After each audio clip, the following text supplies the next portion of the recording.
You don't have to worry about living up to expectations. Our bodies don't need permission to heal. Life looks after itself. Our hair knows how to grow. Our hearts know how to beat. The bare soil is a bed where seeds come to rest.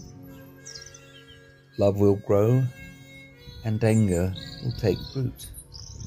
Joy and misery are self-seeding. Sadness will find cracks in the hardest ground and survive in the poorest soil. We don't choose the weather. We don't bring the rain. Storms and sunny days set their own clock.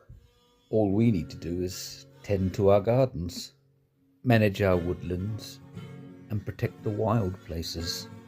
We may not be able to pull up the deepest roots of pain, but we can stop them from growing and shading out delicate blossoming moments.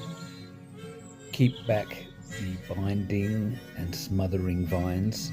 Let love grow in your garden. Learn the nature of living things there. That is your nature. You are tender. You are the tender. Don't cut back too hard or be blighted by expectations. At every opportunity, sit quietly in your garden